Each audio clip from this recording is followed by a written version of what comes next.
if your customer service lagged little bit behind, you will lose a client. 100%. You Yeah. will lose a Oh, client. yeah, absolutely. Yeah. Yes. Like I wasn't aware it will be guaranteed. Like, and I was busy somewhere and I couldn't give proper attention to the client, and I did lost that client. It'll happen. Yeah. And I've lost clients before too. that was the thing that surprised me. Like, oh, wow, this could happen, right? Yep. So there's two things you do there, right? You just learn from it. You go, oh, okay. So, but also too, maybe that person maybe was looking for a reason to get out of the relationship anyway. Because I've been in many situations early on. Yeah. Because I was so hungry for business that I was partnering and doing business with some people that did not align with my values at all. But I was like, I need the business, so I'm going to do it. And sometimes those went sour. And when you let go of some of those people too, that aren't your true clients, or maybe the relationship's not going good, whether it's because of your communication style, their communication style, Doesn't something. match, yeah. There's just something that's not clicking between the two of you. Sometimes it's really good to let that go, because those can cause so much angst and stress on us. They can take so much of our energy sometimes too, that it's better to just let that go and open up the possibility for more business. So sometimes, losing a client can actually be a good thing for a business too.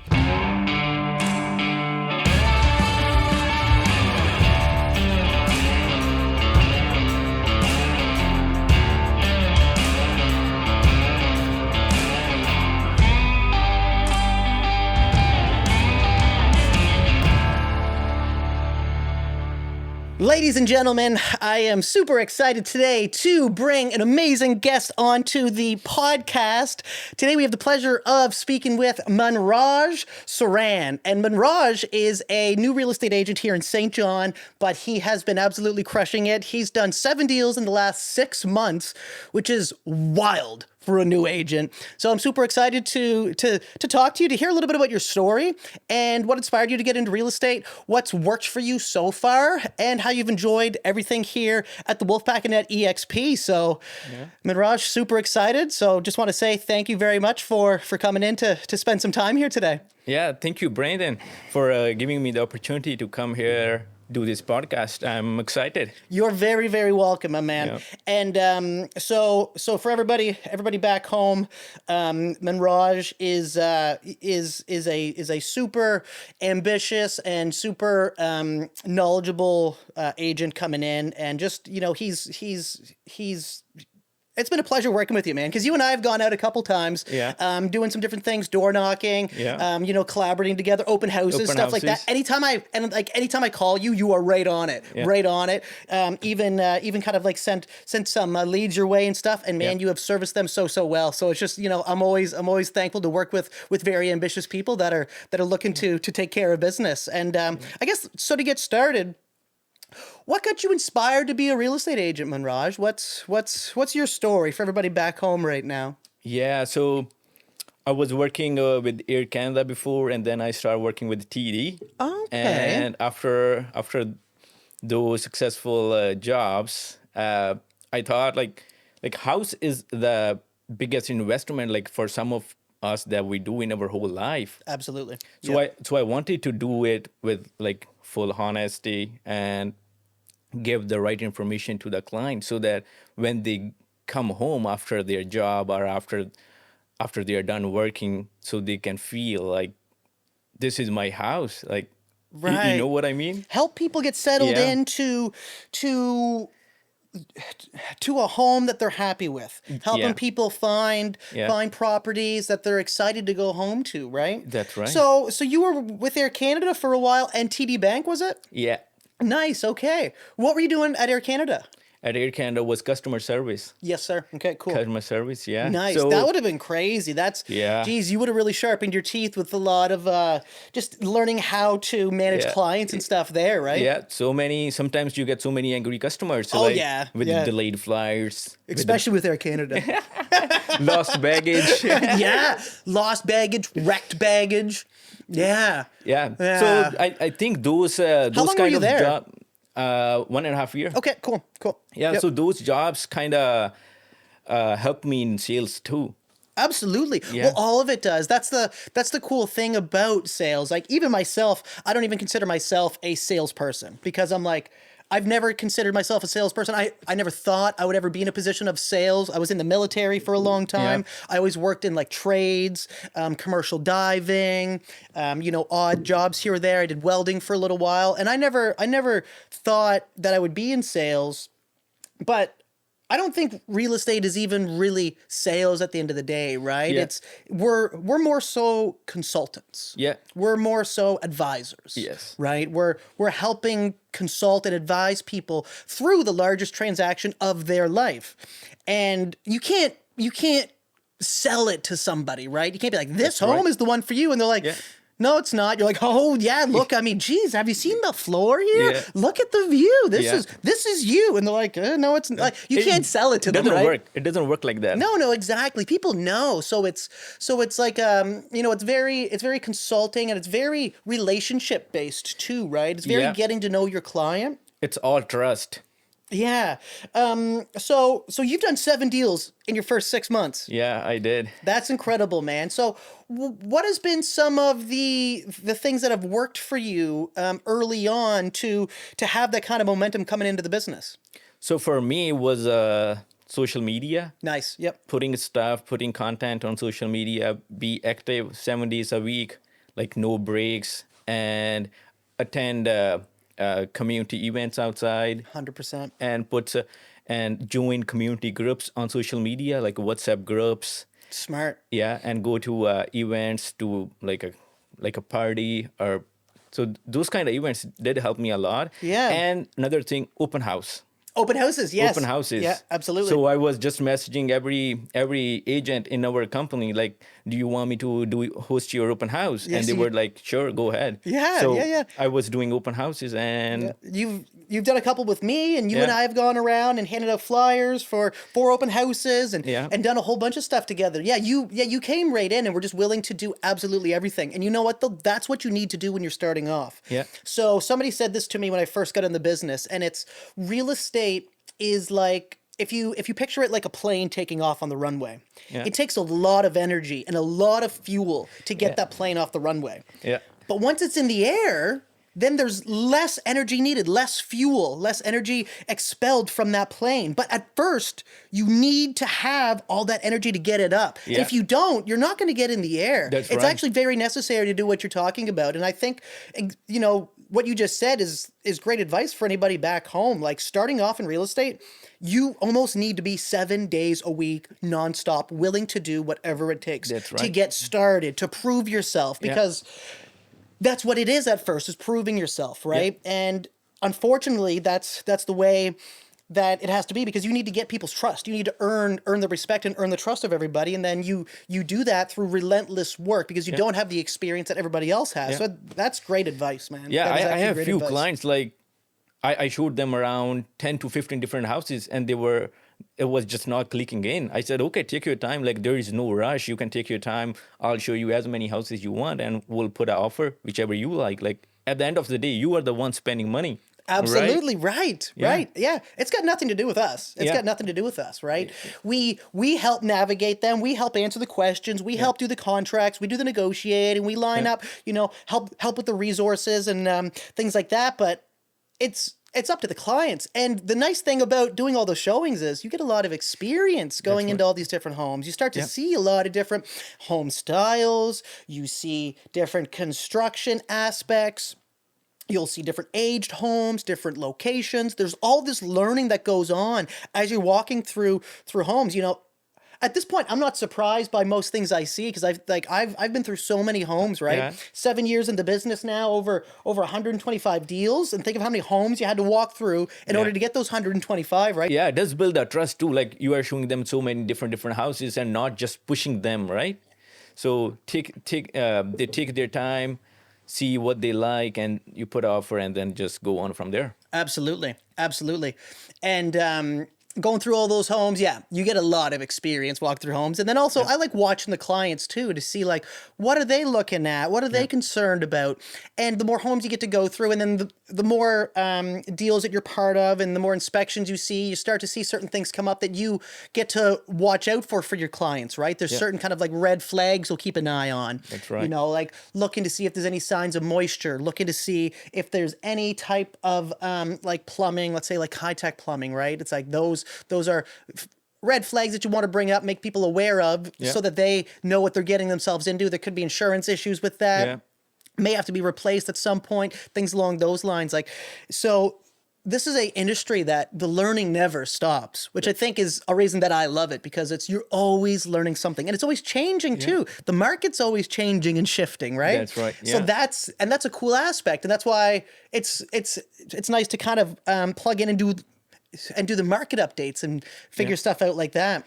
And one more thing. So during seller's market, to get offer accepted, sometimes like it's rare case, we might have to skip inspection clause. And Right. if you are knowledgeable, like you can just go into the house during a showing and check what are the red flags without inspection, and you can just bring like a construction person with you, like Yeah, absolutely. to get the offer accepted. Like Yeah, exactly. Like bringing somebody that knows or that has, bringing a second pair of eyes to the showing never hurts, right? Especially if you're bringing a tradesperson along as well. Like I've done a lot of showings where somebody wants to bring their uncle or their grandfather because they're in construction, and or they just have a little bit more experience. Sometimes people just like that because it makes them feel comfortable too, right? That's and right, it's like absolutely bring whoever's going to make you comfortable, right? Yeah. Because it is a huge purchase. That's You can't make it from an uncomfortable position. You need to make sure that you're 100% sure that this is something you want to do and move forward with. that's right. Yeah.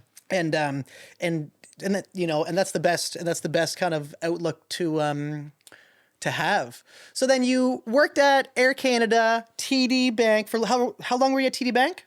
4 months, and then 4 months, okay, there was a conflict with the real estate license with the Oh, okay, Yeah. right. Yeah, Being in a bank, but then also like FCNB stuff. yeah. So I had a choice to make, like whether I go with TD or I go with real estate. So Okay. I made a hard choice. Like I said no.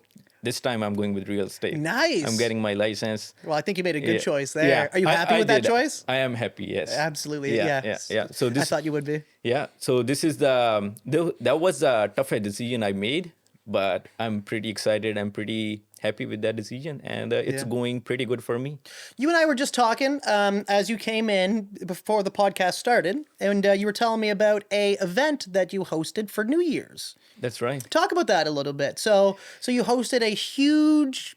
It was a New Year's party, I New believe. Year's party. Yeah. Bollywood night. Bollywood night. Yeah. And Callie's where pub. was it? Callie's pub. A Callie's pub. Yes, Yeah. sir. And then so you sponsored that, and you said there's about 150 people there. Yeah, and there were That's huge.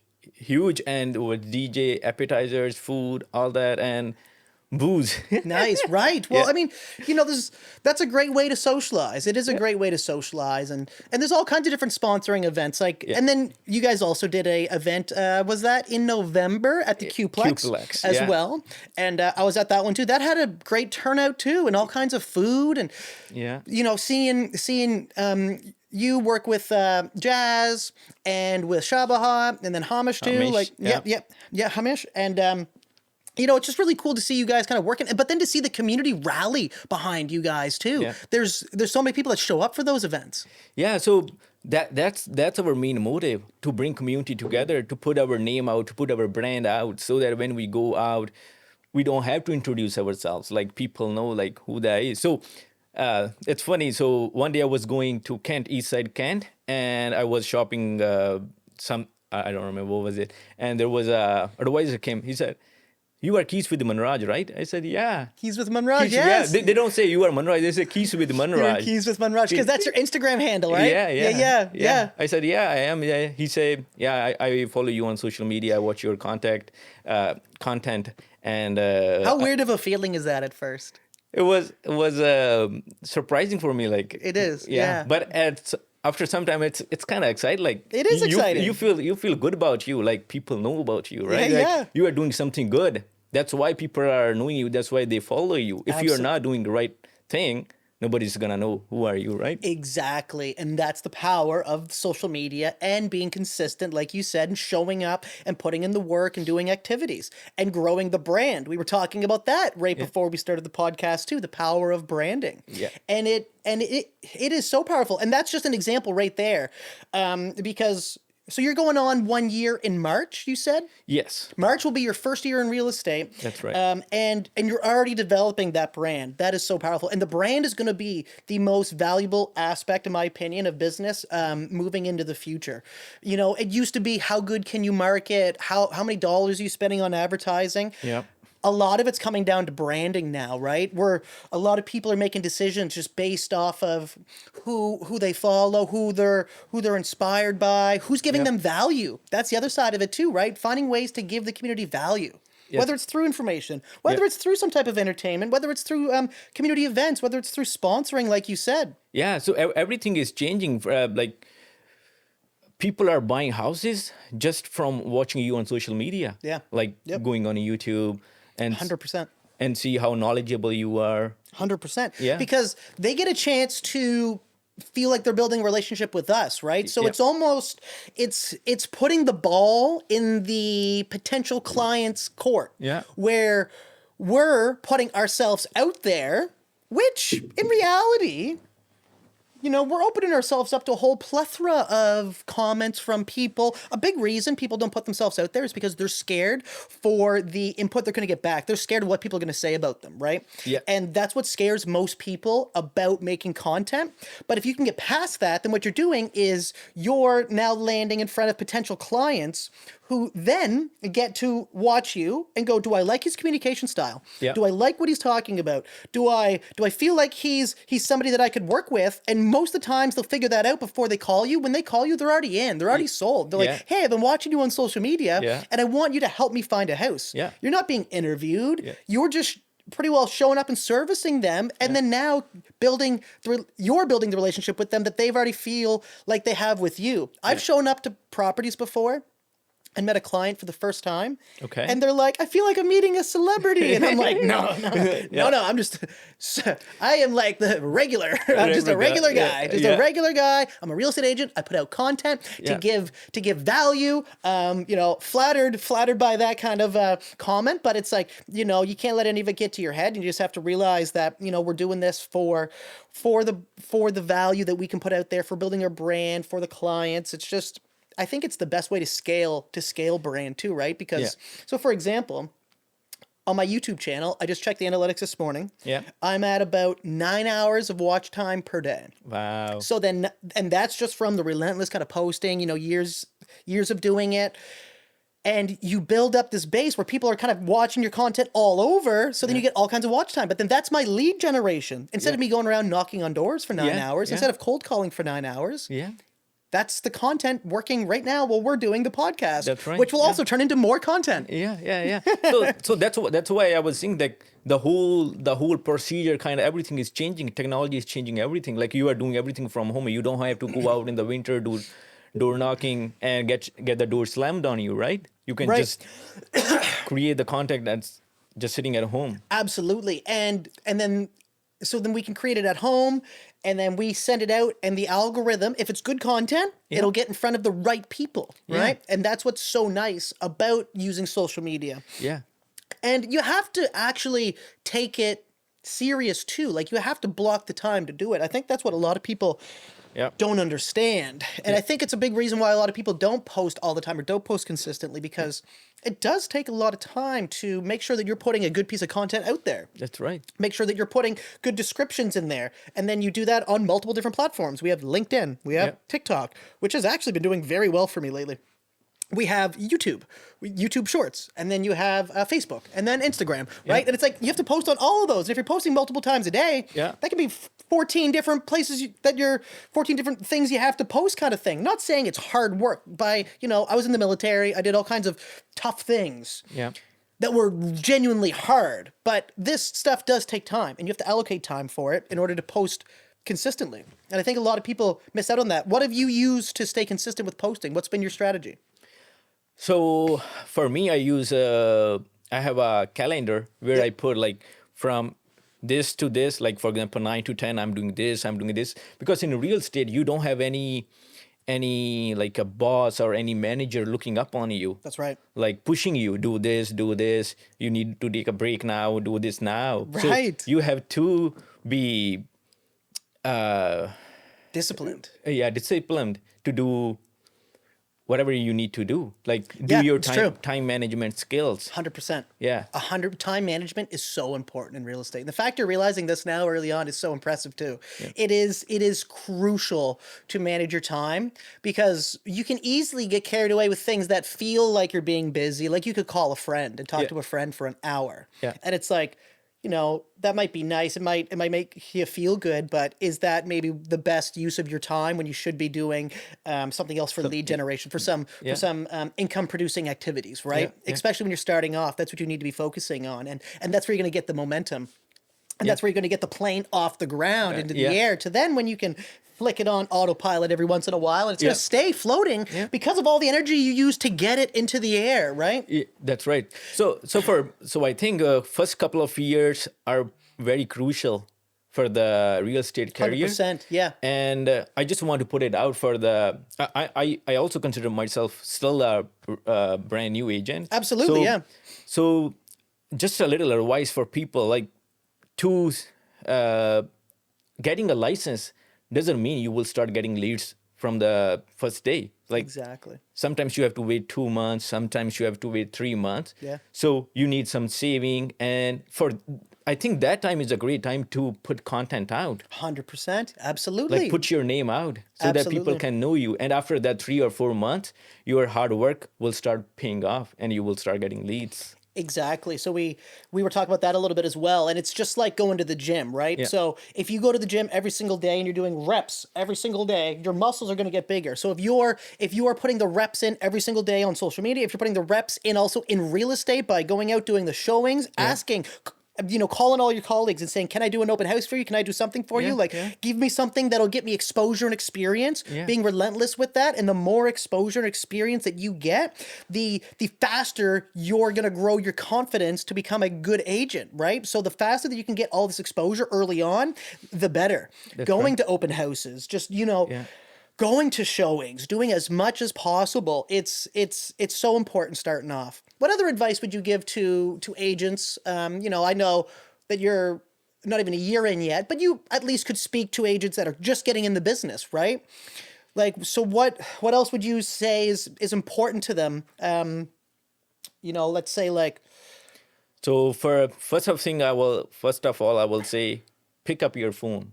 Yeah. Like when people are calling you, don't just like pick up your phone. Yeah. Like give them an Some answer. people are scared, right? Some people are scared. They're scared to answer the phone. That's right. Yeah. Like for me, like whenever I go to even to a family function or anything, even if a client call, I just tell my family like I have to take this. Absolutely. Like yeah. Business, yeah. Like client is a priority. Yeah. Like the first couple of years. This business is my priority. Yeah. This is what I want to work long term. Yeah. And if I want it to work long term, I need to work right now. Yeah. I need to work all the time. Starting off. You have to like drop everything and pick up the phone and say, hello, like how can I help you? Like yeah. like what's And the nice thing is this is once you do that for 2 to 3 years and you establish yourself, even the first, so here's a stat. It's roughly 90% of agents fail within the first 5 years. Yeah. So that means after 5 years, there's only about 10% of the people that started off. Yeah. Right. So it's got a very high fail rate. In order to alleviate the failure, you have to outwork everybody. You have to outwork. You have to prove yourself. Yeah. So starting off in those years, those first kind of 5, I think the first 2, very crucial. Very, very crucial to be Johnny on the spot is kind of what you call it, right? The guy that's just always there, always answering the phone. As exhausting as that can be, if you start off young too is even better. Like how old are you again?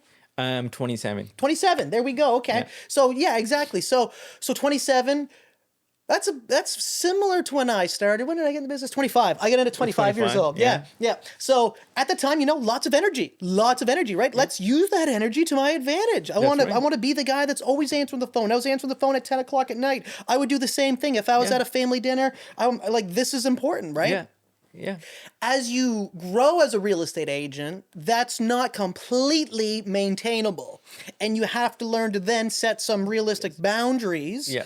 to, with your clients, where it's like, if it's a message coming in at 9:30, if it Yeah. can wait till the next Yeah. day, Yeah. if it's not something that's part of a negotiation, that's part of a critical Yeah. failure of a deal or something, then normally that can wait till the next day. But now you're starting to set some boundaries for the longevity of your career too, because you have to make sure that you're able to run the full marathon, right? That's It's right. like you don't want to burn out the first few years either. That's right. So there's a fine balance, but you're exactly right. When it's all of the effort for the first like few years is so important. It's so That's important. right.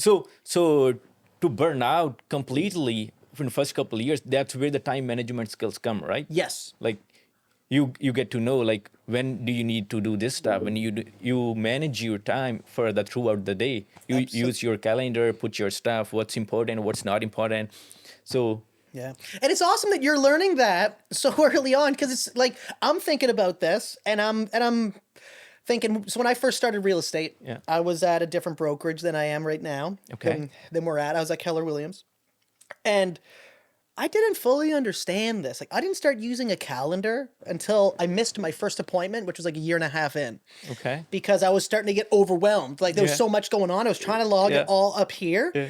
And I was just trying to memorize everything, every appointment, everything that I had. Because when you're starting off, there's not all that much going on, That's right? right, yeah. And, my first year, I think I did I think I was like 7 to 8 deals or something my first year. And then I'm like, okay, I have 7 or 8 clients. Like, that's easy to manage. I'll buy 7 or 8 gifts for Christmas. I'll go say hi to them. Yeah. And then, the next year, now you're getting closer to 25 people. I'm going, I can still manage that. Yeah. But then year after year, now I'm like, okay, there's 125 people. Yeah. And I'm trying to remember, like, you need to write stuff down. That's where you have to have systems in Yeah. place after that, right? So it was actually about, I think it was a year and a half to 2 years in before I started even working with a calendar. So the fact that you're already using the calendar, you already have that figured out, Yeah. it's very impressive. And why is that, do you think? Why do you think you're learning so much? Is it, I'm half plugging our group here. Are you learning this from our group? Are you learning this from people that you're around in our group? That's right. Yeah. Yeah? So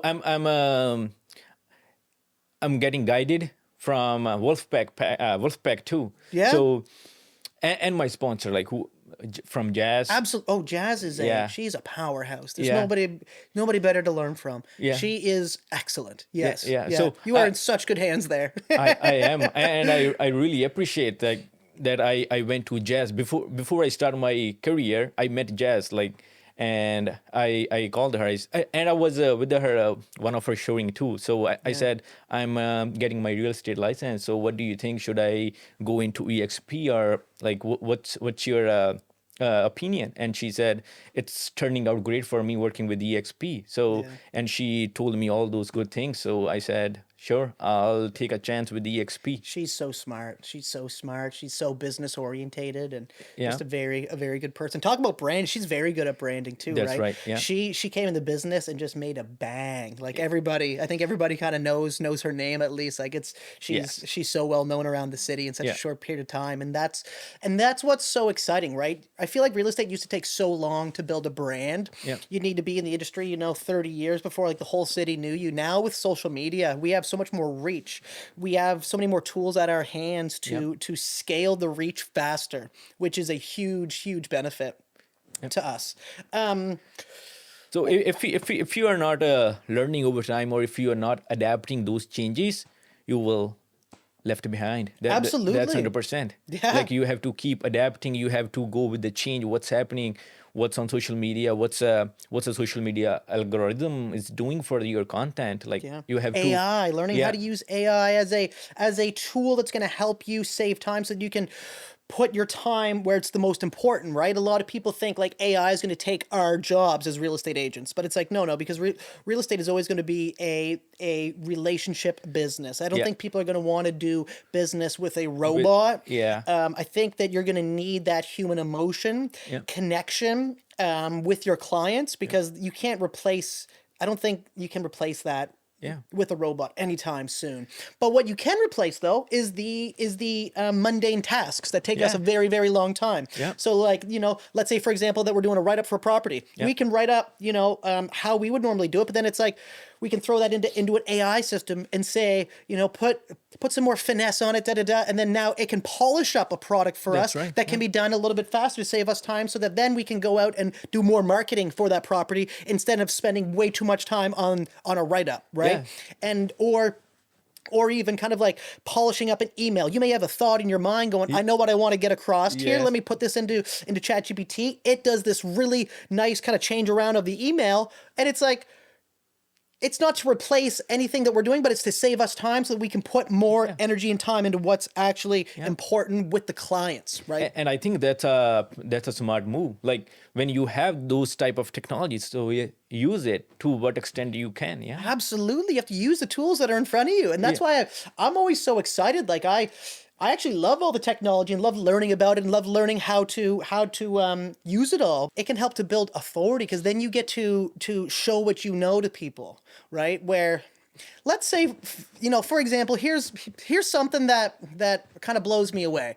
Somebody might put out a piece of content. Yeah. Let's say it's a short, you talking about the real estate market, and let's say it gets 50 views, and you're going, it didn't perform that well. Yeah. But it's like 50 people? That's a lot. Could you imagine if you could fill this room here right now with 50 people and give them a message? Yeah. That's mad. That's way bigger than having like a lunch and learn, right? Yeah. Now let's say you get 100 views. Yeah. Well, now, 100 views, you're kind of filling up, a small auditorium. Yeah. Right? You get 500 views, you're filling up a fair size. That's like, I don't know what the seating is at the Imperial Theater, but like if your content gets 500 views, I'm pretty sure that's more seating than at the Imperial Theater. Yeah, Right? and That's like a sold out show. And then if you get 1,000, which a lot of stuff can easily get 1,000 views nowadays, so the scale of it is massive. And I think that huge. people underestimate, because it's not about the views. Everybody gets caught up in how many views do I get? What it's about is reaching the right person. So if one person calls you and says, hey, I just seen this clip on Instagram, you talking about the market, and that's made me think, would you be able to help me either sell my house, buy one, and then now you're having a conversation based off that one thing because you helped somebody, right? Yeah. That's what it's about. It's not about the how many views. It's the one person that you're gonna find, because it literally in real estate is that easy. I know a lot of people that have YouTube channels that have maybe 200 subscribers, but they'll do $50,000 to $100,000 a month in business from their channel, because it's all because it doesn't matter about the views. It does not matter. It's about reaching the right people. Audience, It's just reaching the right person, right? And you just never know who that's going to be. And that's why it's nice to throw stuff out there all the time, because you never know what's going to work at the right moment and then what's going to click with somebody when they're ready. Because most times, not everybody's a buyer and a seller all the time. Yes. It's a small window of time that they become buyer or sellers, right? Yeah. So it's a matter of being in front of them all the time for when that comes up and when they're ready and staying top of mind. Yeah. So do same thing. Like if you got 100 views, if out of 100 only like 2 or 3 people reach out, that's 2 or 3 sales you got. Absolutely. Right. Exactly. And that's how I look at real estate too, right? Because we were talking about sponsoring events. Yeah. And it's like, okay, so you'll spend maybe, you could spend $500, $1,000, however much you end up spending to sponsor an event. But all it takes is one good lead to get, a 5 to 10x return on that investment. Yeah. Right. So it can be very worthwhile when you start to look at it like that, where it's, and then also testing things out, because different types of mediums and different types of events will work for different people. Yeah. So there was a lot of that. So I was talking to you before, I used to sponsor a baseball team. Yeah. And that was a really cool experience, but I think I wavered on that improperly. I didn't do my role properly as the sponsor. I should have been showing up, giving the guys high fives, introducing myself more often. Talking to them, instead of just paying some money. They put my logo on their jerseys and they played ball. Yeah. And every once in a while I was on a like a tag when they played or won a game. Yeah. But I'm like, I could have used that way better. So then I looked at that as my own fault. I'm like, but I still got a deal from it. It still paid off. Yeah, but it was still a positive return, Yeah. but I'm going, I could have done maybe a little bit better. Yeah. Comedy Club, that was a great one. I'm very sad. Shout out to Punchlines. very, very sad that I know it's still kind of around, but it's not like doing the consistent shows anymore. Yeah. But that was a great sponsorship. I loved that because I loved giving the Comedy Club tickets to some of my clients. Yeah. And I loved going to the shows. I genuinely love comedy. I love that exchange of energy. I think it's very good for people to go and experience stuff like that. Even I like any live entertainment. Yeah. I'm getting off so, topic. like you said, from sponsoring events, like you said, like you didn't do much, but that's how you learn. Like you learned from that event, like what should you have done properly, 100%. and you did that for your next event. Exactly. Like, exactly. those are the things. If you are repeating those mistakes again, it's gonna be a mistake for you. Like, That's when it's a problem, right? Yeah. Exactly. And that's the definition of insanity, is doing the same thing over and over but expecting a different result. yeah, that's right. Yeah. So that's how you learn, and that's how you learn in real estate. And I did so much of that starting off. I was testing things, testing different types of content.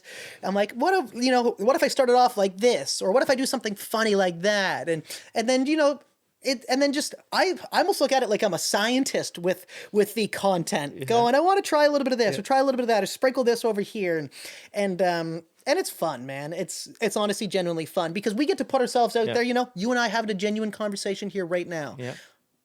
A lot, like, when I was getting into the business, I'd never seen a lot of real estate agents doing stuff like this. No. This wasn't very common. People just kind of putting themselves out there to everybody to then let the clients decide who they want to work with, right? Yeah. So it's an attraction style. Instead of going out and looking for clients, instead of us going out looking all the time, we're letting them come to us through the content and through the relationship and the content and the value that we're putting out. That's right. So let me ask you a question. Yeah, So, for sure. Yeah. So what worked for you, except content creating for you in the real estate? Like what worked? Starting off. Yeah. Yeah, that's a great So question. that I can use that to my career as well. 100%, yeah. So starting off, I always knew I wanted to be heavy on the content. So there was that. But what really worked too was when I started, I called all of my contacts in my sphere, and I just called them and said, hey, just want to let you know I'm a real estate agent, and if you ever looking to buy, sell, or invest, I would be happy to help you. I know I'm just getting in the industry, but I have a lot of people around me that are very knowledgeable, and, if I don't know the answer, then I can get it for you in a very short period of time, and I'd be happy to help. So then it's reaching out to them, kind of having those uncomfortable conversations, letting everybody that you're a real estate agent. That was number one. Okay. Now, the other thing was also investing in myself too, was finding different courses. So when I was at my previous brokerage, there was a course. It was called Bold. Okay. Bold. And it was a hefty investment, for especially when I was starting off in real estate, didn't have all that much money. Yeah.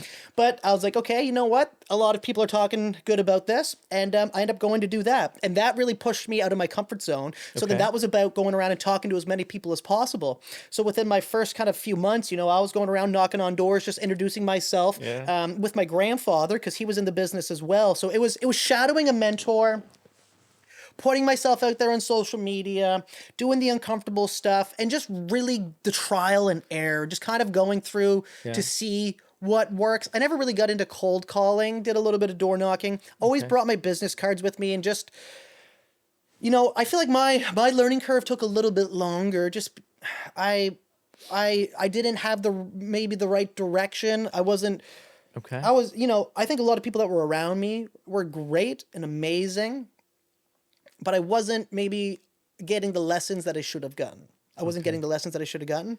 And then coming over to eXp, it was a whole mind change. It was a whole mind shift of a lot of what was going on. It wasn't what I was doing. It was my mindset. Yeah. And then I'm going, oh, my mindset's been wrong. Yeah. I've been wanting. Yeah. Which when you're coming from a place of want, it's a place of lack.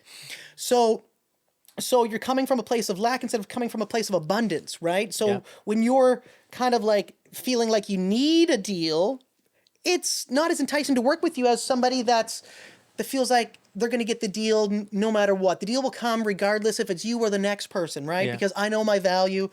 And it was kind of like changing the mindset. And I was like, okay. And then once I learned to rewire my mindset to come from a place of value, instead of wanting deals, wanting to help people. Yeah. That became my goal, wanting to service people. And then as soon as I changed my mindset from wanting more business to wanting to help more people, Yeah. the business just exploded. Yeah. The business came. So it was not about me getting business. It was about me finding people to help and just genuinely wanting to help them. And then that helped the most. That was the biggest change. But I had to come around the right people. Yeah. I had to be in the right environment and be in that environment weekly, jumping on the calls every single day, and then Yeah. starting to go to conferences. Yeah. Big change, man. Manraj, if there's anything that I would recommend going to a conference, I would even recommend, man, this year, dude, because you have the mindset, you're already ready for it. You're a sponge right now. You want to learn Yeah. as much as possible. You go to some of these conferences and you get to see the scale of some of the agents Yeah. and the business that they're doing, and you're like, wow, there's so much potential. There's so much potential. It's not even totally different world. totally different world, but then you get inspired and now you're around people and you get to ask these questions to Yeah. other experienced agents, and they'll give you different types of advice too that you then get to pick from and learn from as well. Yeah. And I would recommend going to a conference every single year, and the reason is because every year we grow. And every time we grow, we encounter new hurdles, new things that we need to learn to overcome. And the fastest way to do that is by getting around people who have already overcome it and asking them questions and learning from them. And every time you're at a conference, there's always somebody who's figured out the problem that you're currently in.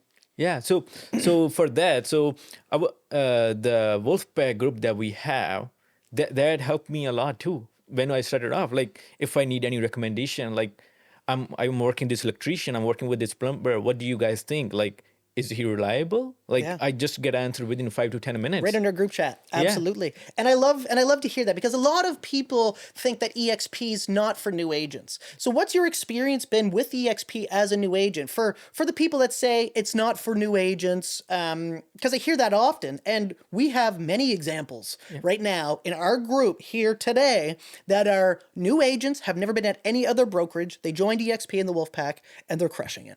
Yeah. So I am a brand new agent. I started with the eXp. So I am loving it here. The environment, the people, the knowledge that I am getting. Like, instead of sitting on a desk all day, like I'm working from home, like cloud brokerage. So it's pretty good. And the events that we do, yeah. and the weekly and calls the too. weekly calls, online sessions, like you have access to a lot of information, like YouTube videos, how to create content, how to get good at it. So all those things. With the Social Agent Academy. That's where I learned all my YouTube stuff, actually, is all through the Social Agent Academy. Okay. So that's the reason. So the whole reason I started YouTube was because I talked to Mike Sherrard about 3 years into my career. Him and I got on a Zoom call. Okay. And because I was seeing his content online, and I heard about the Wolfpack, and it wasn't very, actually eXp I don't even think was in New Brunswick yet. When him and I first talked, he said eXp is about to open up in the next few months. I'll let you know when. Okay. And it wasn't even here in New Brunswick yet.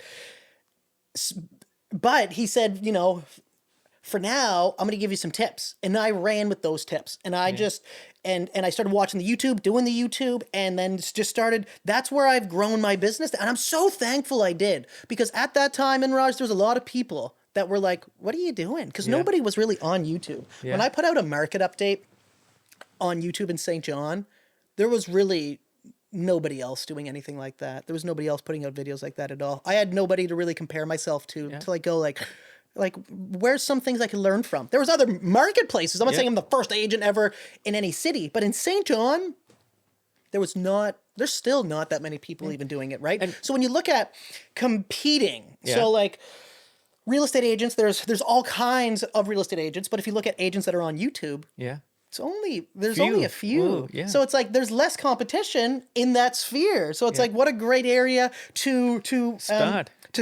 To put yourself out there, and then to build a brand too. Yeah. I encourage it to anybody. And the thing is we're all going to have different types of clients call us. There's going to be certain people that go, I really like his communication style, And there'll be some people that go, I like his. There'll be some people that really probably don't like mine. Like, you know, they might say he's too energetic. Maybe it's, you know, there's some people that won't like it. And it's like, great. I'd rather filter those people out now than start working with them and find out 5 showings in that it wasn't great and they end up going somewhere else and it was a waste of time. Waste time. Yeah. And it filters. This is almost a filter process. And one more thing. So most people think, like in New Brunswick, we have a lot of population which are senior. Yes. They don't go on YouTube. They don't. So I think most of the people think like there is no purpose of putting stuff on YouTube when we have senior population here. So Absolutely. Well, I think a lot of them actually do use a lot of them use YouTube. And like my grandmother, she's on there all the time. She's always watching stuff. I don't think there's an age. So here's kind of how it works. Facebook, for example, when Facebook first came out, Facebook was mostly just like teenagers, right? It was like teenagers kind of posting stuff. Yeah. But then as those teenagers start to grow up, what ends up happening is their parents, their grandparents want to see what's going on. These teenagers start to then have kids and have families. Yeah. Well, now the grandparents and the parents want to see what's going on in their family. So now they jump on the platforms, and now these platforms end up bringing kind of everybody on. Yeah. And platforms kind of age. Like when they first come out, like think of TikTok, for example. So when TikTok first came out, it was just everybody shuffling around and dancing. And I'm like, I don't know what to do here. I don't know how to use this platform. And I put out a couple videos because Gary Vaynerchuk said to put out 4 pieces of content just to see, because it's probably going to go viral. Yeah. And one of my videos did. One of my videos exploded. It was me being a fool.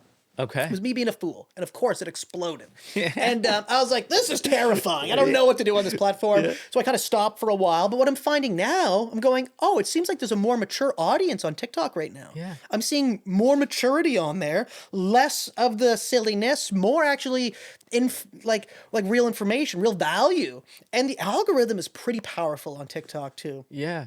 The algorithm's pretty powerful there. So I've been playing around a lot with TikTok and actually putting a lot of the clips on there, and they're doing very well. For example, I have a couple clips that have like 55 hours of watch time. They're like a 1-minute clip. 55 hours for a 1-minute clip of me talking about the Bay of Fundy. And it's all stuff local. So then what it's doing is it's gathering a local audience. So you don't even need to talk about real estate stuff. Yeah. Here's another thing to build your brand. Here's another piece of advice that I'll give you. Share what you're passionate about. Share things that you're genuinely passionate about. And what are some things that you like outside of real estate? I like going out, meeting new people. Okay. Music. Music? Do you like music? Yeah. Nice. Sharing what kind of music you like, because then you get to relate to people that also like that kind of music. They're like, oh, he likes that music. We're going to jam good, right? Yeah. As soon as you find somebody that kind of likes your style, you're like, hey, we're going to get along. Yeah. We're going to get along good. Like, or even if it's certain sports, if there's hobbies, if there's something that you want, if there's a certain car you want down the road, if you have a goal at some point, sharing all that stuff, the more you share about yourself, the more you're going to start to attract people that are similar to you and that want to work with you too. And I found a lot of people are just scared to share. And that's what's really nice about doing this podcast too. And that's why I've kind of wanted to bring all of our agents on to give like the exposure of social media. Like Jamal messaged me yesterday, I think it was, and he's like, man, those clips are doing so good. And I'm like, man, I've been telling you, social media is where it's at. I've been telling you. And it's just, man, it's so fun. It's so fun to do this. It's fun to sit here and have this conversation right now to talk about this stuff. And what's really cool about this is going to be a moment in time. So you'll be able to look back at this in like 7 years when you're a massive agent here. You're going to look back at that and go, wow, that was when I first got started. And it'll be fun to even kind of document that process. A lot of the reason that I like doing the social media stuff is because it's documentation. And at some point, somebody in my family, like let's say a son, daughter, grandkid, a niece, nephew, somebody could go back and watch and be like, who was Brandon when he was 28? Who was Brandon when he was 25 when he first started? Who was Brandon when he... And they can see it, you can see it right online. You can see the process. Keeping a record of everything, Yeah, it's a record of the progress so that I get to look back and go, oh, I've grown quite a bit since then. Or, there's some things that have changed, and it's so fascinating to watch that, even look back at some of the videos I've done going, geez, I did pretty good there. I'm actually impressed with how little I knew, but I did so good there. Right? And it's just, it's a really cool process. Yeah, it is. And to add to your TikTok thing, like I hired my financial advisor from TikTok.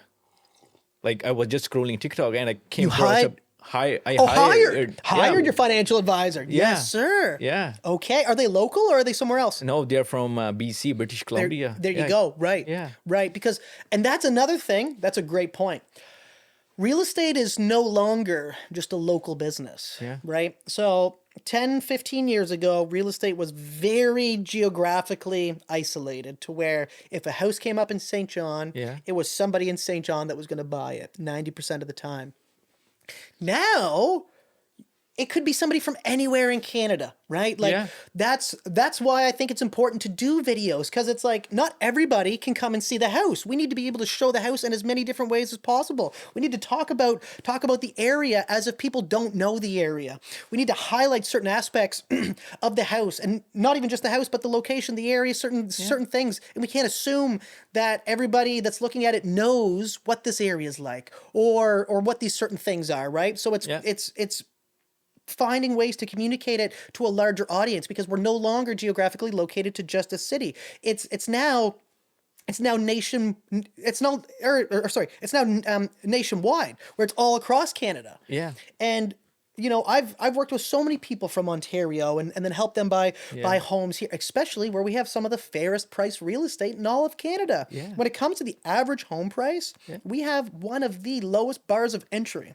So that's why you're seeing a lot of people from all over Canada. I've talked to folks that called me, 35 years old, making $120,000 a year. They cannot afford to buy a house in I think they were living in Toronto. Okay. They're like, for me to own a house, it's a pipe dream.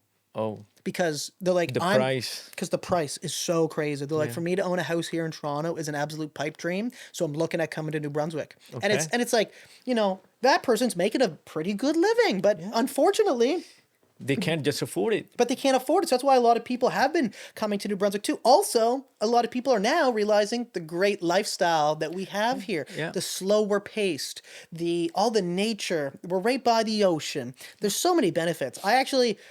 It took me a long time to really appreciate St. John, because growing up here, you take it all for granted. I'm going, the highest tides in the world are in my backyard. Cool. Yeah. I've just been growing up I with see, that. Yeah, every day. Every day. I'm like, there's the highest tides in the world right there. And like the reversing falls, a massive phenomenon. I see it every day going, oh yeah, this reversing falls. It's, you know, it's cool. Yeah. It's cool. It's like the plant. It's like the planter. You walk by it so much, just go, that's cool. It's a plant, right? You just start to get used to it. But then once you leave and you start to go around other places, then you go, oh, I kind of miss being by the water. Yeah. It's a really hot summer day here in Calgary. I would love to go to the beach, but that doesn't exist. You get the Bow River and the Elbow River or whatever it is. Yeah. And so it's like, oh, I'm like, I appreciate the ocean. And then I'm in a big city and I'm going, this traffic is horrible. Yeah. These I wanna go these back. people don't want to spend any time talking to each other. They treat each other like dirt. Yeah. I'll hold the door open for somebody and they're like looking at me and giving me a dirty look. Or if I try to talk to somebody, like, hey, how's it going? They're like not wanting to talk. And I'm like, is that ever a weird way to live? So then I'm like, I appreciate how friendly everybody is here. So you have to take yourself out of an environment to really appreciate what you have too. And then highlighting what you have here too is I find another big one. That's something that I've kind of dabbled in here or there. It's just like, you know, highlighting my favorite restaurants, right? Yeah. And, you know, content like that is great. Top five favorite restaurants, 5 favorite neighborhoods in St. John, 5 favorite coffee shops, 5 favorite anything. Stuff like that does really, really well. Yeah, and one more thing, there was the news during COVID-19 that New Brunswick is one of the safest province in the whole Canada. Yeah, we were. Yeah, we were. And James Mullinger has a funny joke about that. He goes, social distancing. He's like, we've been social distancing our whole life here in New Brunswick because everything's so far apart, right? Yeah. Everything's so far apart. Everybody, like, comparatively to the big cities. Yeah. And yeah, absolutely. So I think that was a big thing during COVID. Yeah. A lot of people kind of like, when the world paused, Yeah. a lot of people looked around and they were like, oh, I'm just living in a condo, in this 900 square foot condo up here on the 32nd floor, and now I'm not allowed to leave. Yeah. I don't know if I like this as much anymore. Yeah. This city doesn't seem as enticing when I'm locked in my condo prison here. Yeah. And there's nothing to do, right? And that's when a lot of people started moving and then going, hey, I would actually like to have a yard. Imagine being able to go outside and play in your yard right now. And even with the less price. Yeah, yes, Yeah. exactly. I could sell my condo here and then go back and buy a house. I could still make, or I could buy a house cash with the proceeds from what I'm selling here most times, right? Yeah.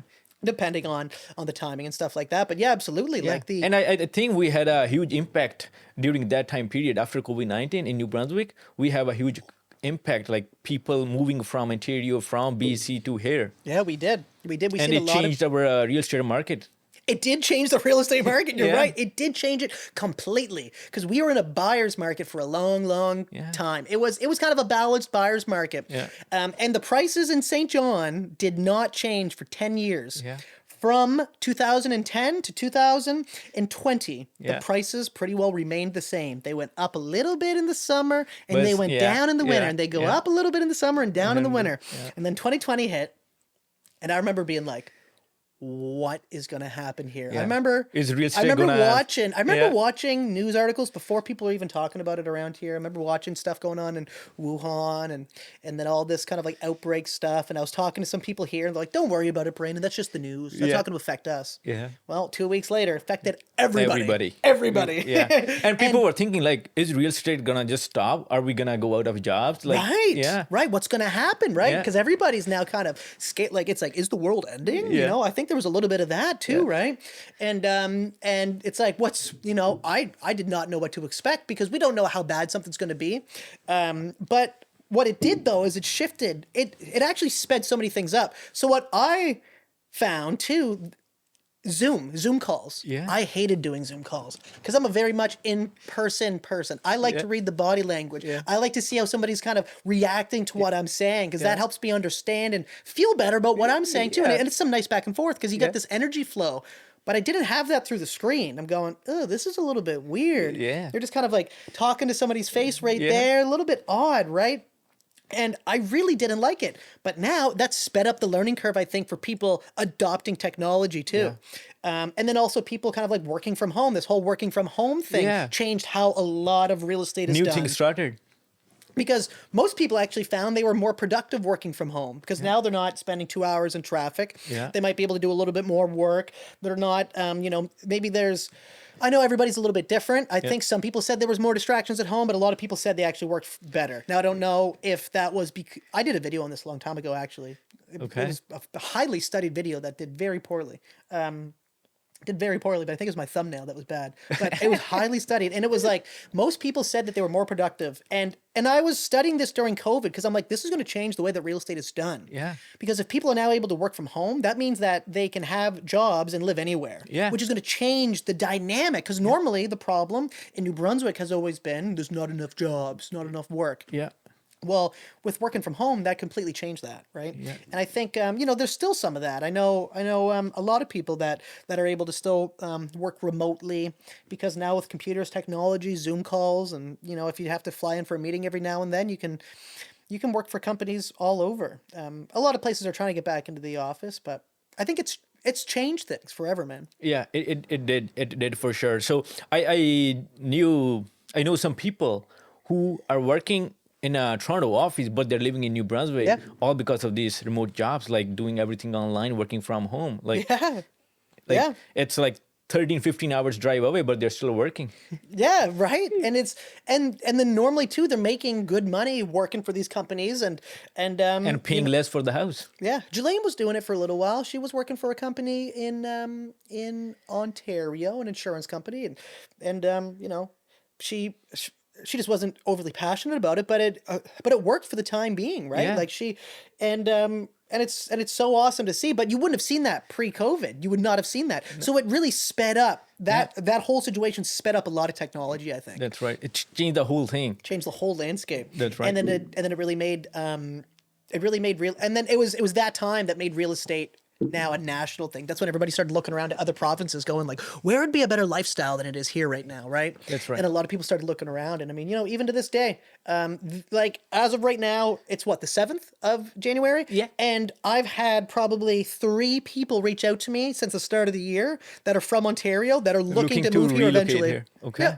Yeah. Yeah. So already, like, it's only, so that's every other day somebody's messaging me And that's just me. Just me. Yeah. Right. And that's not to say all the other real estate agents that are getting messages from people in Ontario. Yeah. So it's like there's, it's still going on. I think you're going to see that kind of be more of a normal trend now, people moving from provinces and Yeah. and there's just been a lot of and then also the population growth too. The population growth and then not being able to keep up with the demand. So houses not being built fast enough for the amount of people that are coming into the province. So then that simple supply and demand squeeze with way more demand than there is supply, what is available, then goes up in price. Goes up, yeah. Right? We're seeing so many multiple offer situations these days now. Oh, yeah. Well, we did, we're seeing actually less of it now. It's interesting. So the province is starting to move towards a balance. Balance We're right market. around, so New Brunswick is at 3.9 months of inventory right now.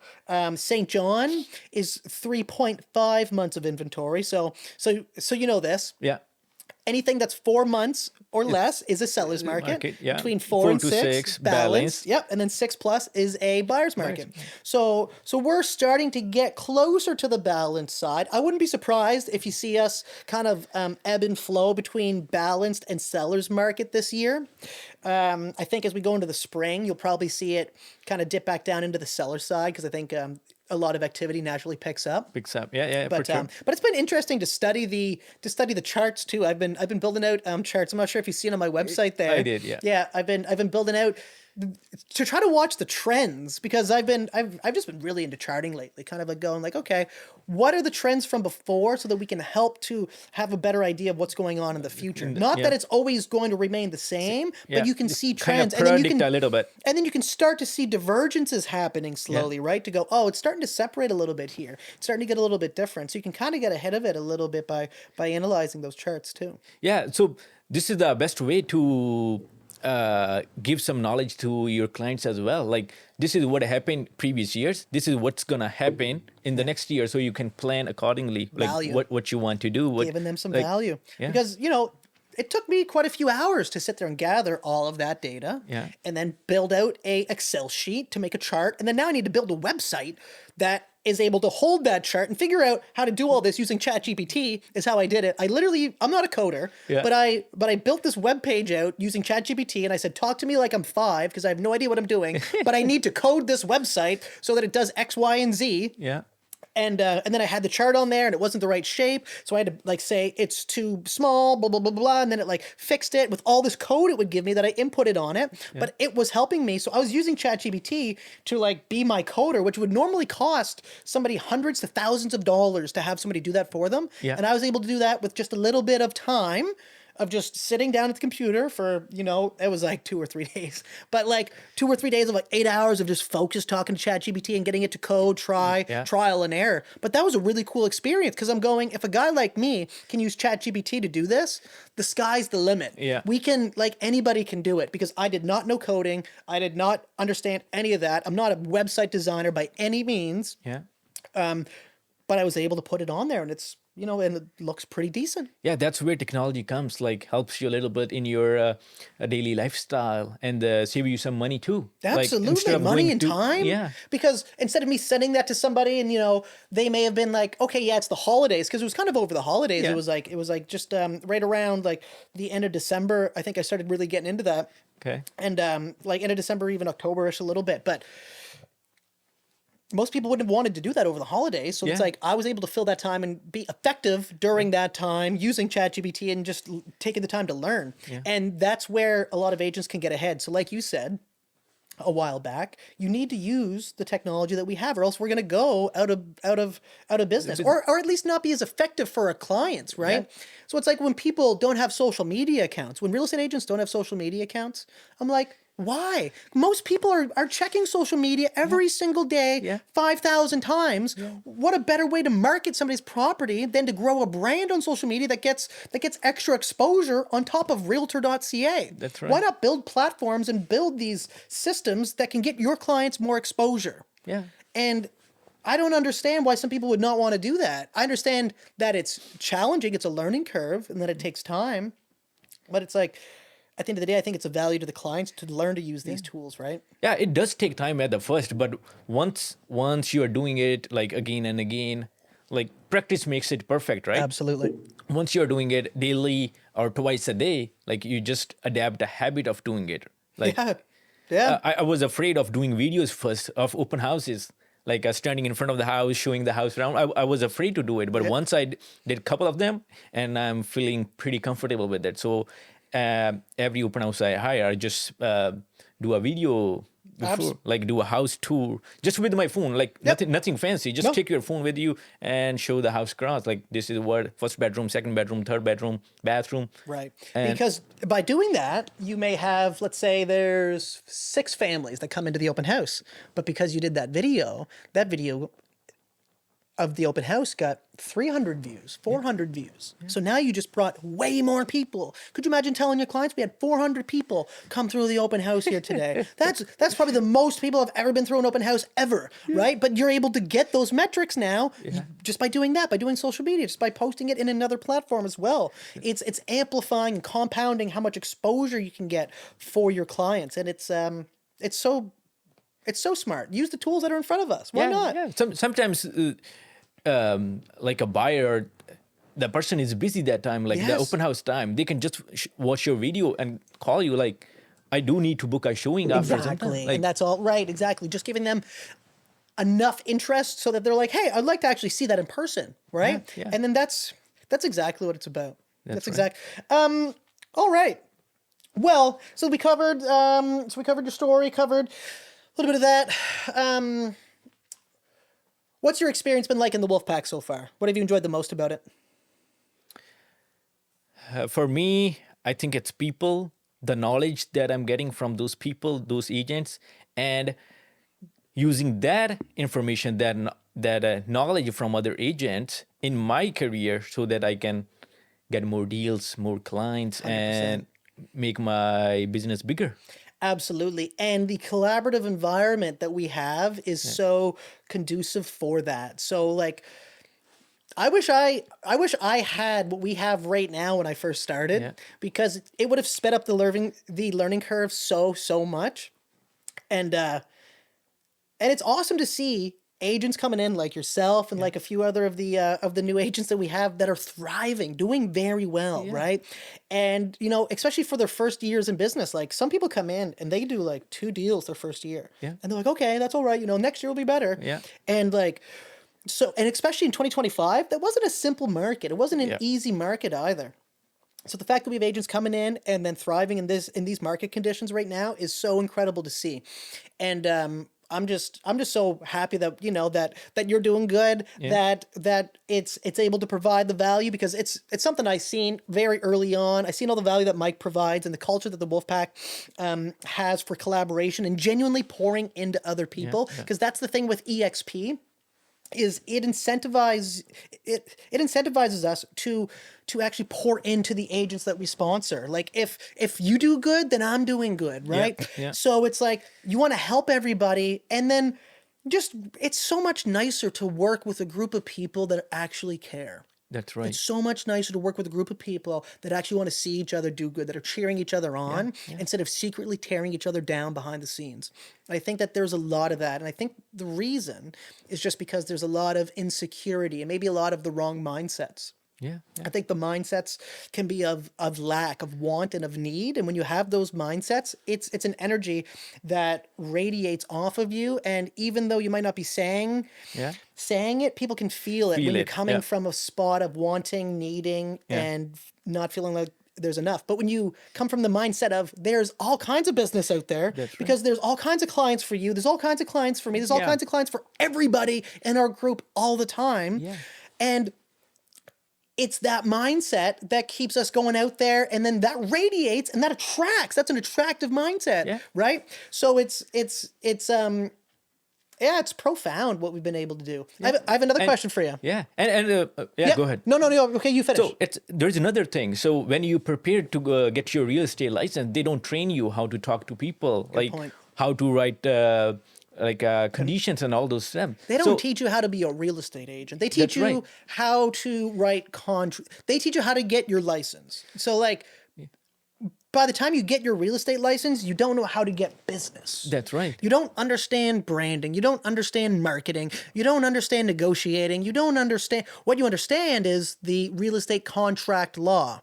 You pretty well learn enough that's going to keep you protected to not get sued. Right? And then from there, good luck. Yeah. It's pretty well what it is. You are on your own. You're on your own. And that's where Wolfpack came for me. Like, I did learn a lot from the agents around me. Like, exposure, getting you exposure. You and I going around knocking on some doors. Yeah. You calling around saying, "Can I host some open houses?" And everyone be like, "Yeah, sure, that'd be awesome. Yeah. That'd be excellent, right?"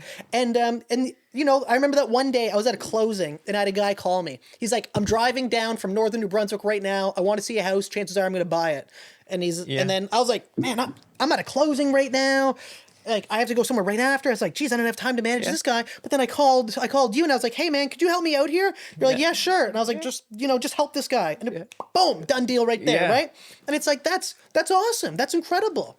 And being around the right group of people that are able to kind of toss that back and forth to each other, man. Because that at the end of the day makes me look good. Because I told this fella, I said, "Unfortunately, I can't help you, but I'm going to get somebody who can right now. Give me 5 minutes, and then I'll get back to you." He goes, "Okay, yeah, perfect. Just call me because I'm driving right now." I was like, "Yep.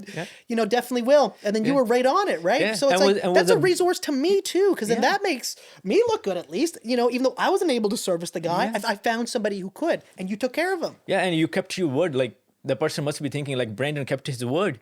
So, and it was a business done deal. Absolutely. Right. So it's just, you know, man, I'm honestly so grateful for the group that we've created here. And when I first seen the vision, I didn't know if it was going to work. I didn't know if I was going to be the only person in the Wolfpack, you know, me and Evan. I didn't know if it was going to be just us. But I knew that there was a great value, and I knew that there was great culture, and I knew that this is how I wanted to move forward in this business from this mindset of positivity, of doing the work, no excuses, but also having a culture of collaboration that cheers each other on while we're doing it, right? It's like, you know, we're not just going to say, "Oh, you're trying hard, good job." It's like, you know, keep putting in the work, keep doing it. And then when you're getting the results, like, that's when we're cheering. But we'll help you get the results. But we're not here to talk about drama. We're not here to talk about, you know, what some, you know, mean person said and it hurt your feelings. Like, you know, I know there is that. And if you really need to, we can talk about it. But at the end of the day, we're here to talk about what's going to grow, what's going to help us grow, what's going to give us value, what's going to keep the train moving forward, Bring positivity, you know, and then even keeping the mind good, body and mind, like all of this stuff, talking about all these things, getting us together, having events locally where we actually all get together and actually get to have some fun, let loose, and then, you know, take our group photos. And it's just like, and then you get to see the power, and everybody's actually doing good. Like, there's not many agents in our group that aren't doing amazing business. Like, everybody's like capping at least at the minimum, right? Like, there's a lot of great agents.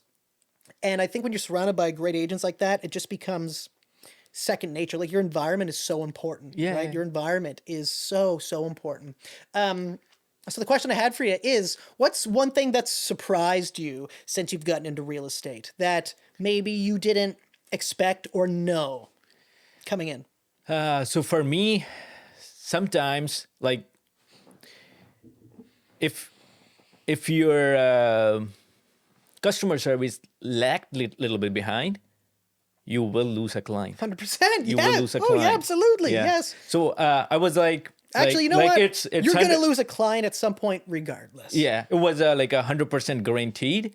Like, I wasn't aware it will be guaranteed. Like, and I was busy somewhere and I couldn't give proper attention to the client, and I did lost that client. It'll happen, yeah. And I've lost clients before too. That was the thing that surprised me. Like, oh wow, this could happen, right? Yep. So there's two things you do there, right? You just learn from it. You go, "Oh, okay." So, but also too, maybe that person maybe was looking for a reason to get out of the relationship anyway. Because I've been in many situations early on. Yeah. Because I was so hungry for business that I was partnering and doing business with some people that did not align with my values at all. But I was like, I need the business, so I'm going to do it. And sometimes those went sour, where, you know, it would end up in a phone call where we're just, okay, look, I think I'm not the right agent for you. And when you let go of some of those people too, that aren't your true clients, or maybe the relationship's not going good, whether it's because of your communication style, their communication style, Doesn't something. match, yeah. There's just something that's not clicking between the two of you. Sometimes it's really good to let that go, because those can cause so much angst and stress on us. They can take so much of our energy sometimes too, that it's better to just let that go and open up the possibility for more business, right? Because I've had some very difficult clients in the past too, that very demanding, almost aggressive, like just angry. And every time they call, my heart would just like sink. And I'm like, oh goodness, I need to talk What's to gonna this. happen now? Yeah, I need to talk to this person. Like, oh, and then it almost makes you like anxious. And then I talk to them and then I feel horrible after, because they have that energy. And I'm like, oh, this is really taking a lot out of me. And I didn't realize it, because I was so focused. This was early on. I was focused on the commission. Yeah. And then eventually, once I learned to let them go, I was like, what a nice feeling. What a nice feeling to get rid of that client, because it wasn't a good relationship for me or for them. Yeah. And now I have so much more bandwidth for new people. And I don't have to carry around this negative energy that's been following me and calling me every single day. That's right. So sometimes, losing a client can actually be a good thing for a business too. In the short term, you might be like, oh, geez, I really wanted that deal. But, normally something you don't see can come from it, right? There's always kind of like, have you heard of the Chinese farmer's prophecy? Actually, no. Okay, so the Chinese farmer's prophecy is really cool, because you never know whether something's actually good or bad. So here's how it goes. Okay. So it's a father and a son, and they're both a farmer, and so they have one horse on the farm, and they go out one day and that horse is gone. And then, so the neighbor comes over and the neighbor says, I heard you guys lost your one horse. Yeah. That's horrible. And the farmer says, maybe.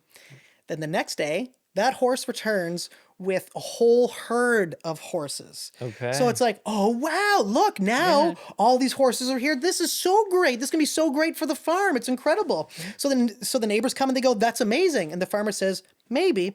The next day, the son was outside and he's trying to tame these horses. He gets kicked off one of the horses and breaks his leg. Okay. The neighbors come and they say, I heard your son broke his leg. That's horrible news. And the farmer says, maybe. Maybe. The next day, the army comes by to recruit because there's a civil war going on and they need as many bodied soldiers as possible. They knock on the door, but that son had a broken leg, so he wasn't able to go to war. So the army left and went to the next house, and they came by and said, I heard that your son didn't get selected in the draft because he has a broken leg. That's incredible news. Maybe. So the whole point of the story is you never know, right? Yeah. So if you end up losing a deal, you end up getting a deal, you don't know what's going to come from it, right? We always kind of like down the road, there's always something else to learn, right? So it's not that anything is good or bad. It's just that there's things. That's right. Yeah.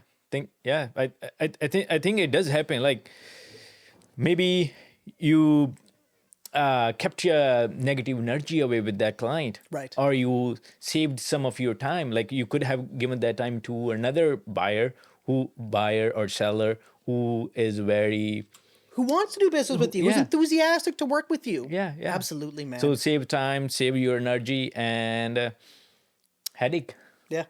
Yeah, no, absolutely. Well, Manraj, I think that's an amazing way to end the podcast, buddy. I really appreciate your time today. Yeah. This is a really good one. I'm excited to clip this up. Do you have any closing words you want to say to anybody? Keys with Manraj. So closing words would be just if you're looking to buy or to sell in St. John or surrounding areas, feel free to hit me up. Yep. And you will find me on Keys with Manraj on social media, like everywhere. Absolutely. TikTok, Instagram, Facebook. Yeah, make sure you follow him on Instagram, Facebook, Keys with Manraj, and follow his growth, because he's going to be a big agent, and he already is. And I'm just super excited to see your growth, dude. Yeah. So those are the nice words you said, Brandon. Thank you so much. You're very welcome, man. You're very welcome. Well, ladies and gentlemen, stay tuned for the next episode.